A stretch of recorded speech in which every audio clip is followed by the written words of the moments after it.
next المفروض نبدأ نعمل mapping للريليشنشيبس اللي موجودة عندي في الكونسبشوال ديزاين بتاعي. أول نوع عندي في الريليشنشيبس هي الريليشنشيبس اللي الكارديناليتي بتاعتها 1 to many، سواء باينري أو يونري ريليشنشيب. لو الكارديناليتي بتاعتها 1 to many بقول إني باخد البرايمري كي بتاع الوان سايد بحطه as foreign key عند الماني سايد.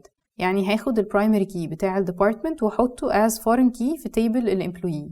هاجي هنا على تيبل الامبلويي وازود البرايمري كي بتاع تيبل الديبارتمنت as foreign key. طيب تعالوا نشوف الرول دي جت منين وليه ما بعملش العكس. يعني اشمعنى خدت البرايمري كي بتاع الوان سايد وحطيته عند الماني سايد وليه مش بعمل العكس ده؟ لو انا جيت بصيت على التيبلز بتاعتي، انا لما خدت البرايمري كي بتاع الديبارتمنت وحطيته as foreign key بقى عندي قدام الداتا بتاعت كل موظف رقم الإدارة اللي هو بيشتغل فيها. كارديناليتي هنا قالت لي إن الإمبلويي بيشتغل by maximum في one department، فده هيأوبي الرول بتاعة الدومين وهيخلي إنه قدام كل موظف في رقم إدارة واحد.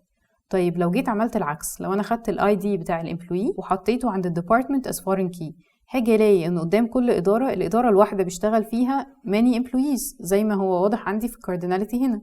فهاجي اقول ان في الريكورد الواحد بتاع الديبارتمنت الواحده انا محتاجه ادخل اي ديز بتاعت امبلويز كتير، وده هيفايليت الرول بتاعتي ان انا ما ينفعش للدومين الواحد ادخل اكتر من قيمه. في تو ريليشنشيبس تانيين عندنا هنا الكارديناليتي بتاعتهم 1 to many اللي هي supervise و has. supervise اللي هي اليونري او recursive relationship، انا بقول اني باخد البرايمري كي بتاع الوان سايد بحطه as foreign key عند الماني سايد. طب دي يونري ريليشنشيب، يعني الوان سايد والماني سايد هما نفس الانتيتي، فانا هاخد الاي دي بتاع الامبلويي واحطه as foreign key في نفس التيبل. الداتابيز المفروض انه ما يكونش فيها redundancy. هل انا كده كررت المعلومه بتاعتي؟ لا، انا بقول معلومه مختلفه. انا هنا بقول الاي دي بتاع الموظف، لكن انا هنا بقول الاي دي بتاع السوبرفايزر بتاع الموظف.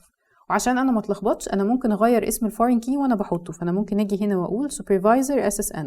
طيب فاضل عندي ريليشنشيب واحده اللي هي has ما بين الامبلويي والديبندنت. الرول بتقول لي ان انا باخد البرايمري كي بتاع الوان سايد وبحطه as foreign key عند الماني سايد، يعني هاخد البرايمري كي بتاع الامبلويي واحطه as foreign key عند الديبندنت. ده اوريدي حصل وبيعبر لي عن نفس المعلومه. اوقات كتير لما باجي اعمل مابينج الويك انتيتي بلاقي ان انا عملت مابينج الايدنتيفاينج ريليشنشيب، فلو لقيت ان انا وضحت معلومه ان كل ديبندنت من دول تابع لانهي موظف، خلاص مش بحط المعلومه مره ثانيه. نيكست هنتكلم على المابينج بتاع الماني تو ماني ريليشنشيب.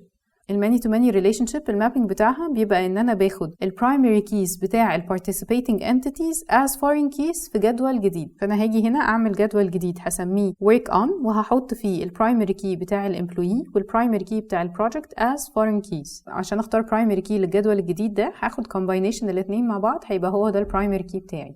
طيب انا هنا في عندي attribute على الريليشنشيب. الاتريبيوت اللي على الريليشنشيب دايما بيفولو الفورين كي. يعني ايه بيفولو الفورين كي؟ دايما مابينج الريليشنشيب بيطلع منه فورين كي، فبشوف انا حطيت الفورين كي ده فين وبحط معاه الاتريبيوت ده. فانا جيت هنا بصيت لقيت ان انا حطيت الفورين كي بتاع الريليشنشيب دي، حطيت 2 فورين كيز في جدول جديد، فهاجي اضيف معاهم الاتريبيوت اللي على الريليشن اللي هو الاورز. كده فاضل عندي المابينج بتاع ال1 to 1 ريليشنشيب. ال1 to 1 ريليشنشيب ليها 3 كيسز: may may must على حسب البارتيسيبيشن بتاعها. الريليشنشيب اللي اسمها manage هنا البارتيسيبيشن بتاعها may must الرول بتاعتها ان انا باخد البرايمري كي بتاع الماي سايد واحطه as foreign key عند الماست سايد. يعني هاخد البرايمري كي بتاع الامبلويي واحطه as foreign key في الديبارتمنت. فهاجي هنا على الامبلويي اللي هو هلاقي البرايمري كي بتاعه اللي هو الاس اس ان واضيفه في التيبل بتاع الديبارتمنت as foreign key. هنا الاس اس ان المفروض بيعبر عن الاي دي بتاع المانجر بتاع الديبارتمنت. ممكن اعمل له رينيمينج واسميه مانجر اس اس ان برضو عشان ما اتلخبطش.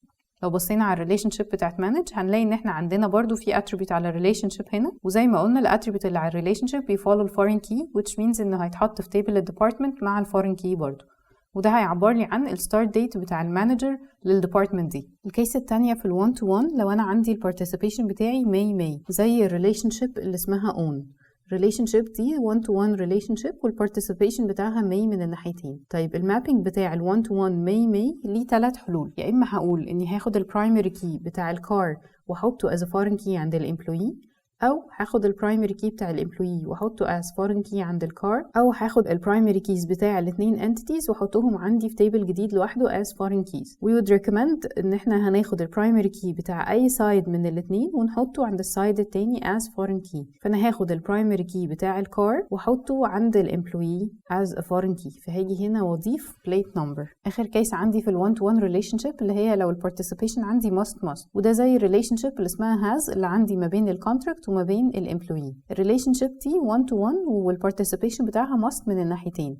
المابينج بتاع ال 1 to 1 must بيبقى اني بعمل merge للتو tables، يعني بدمج الجدولين عندي في جدول واحد.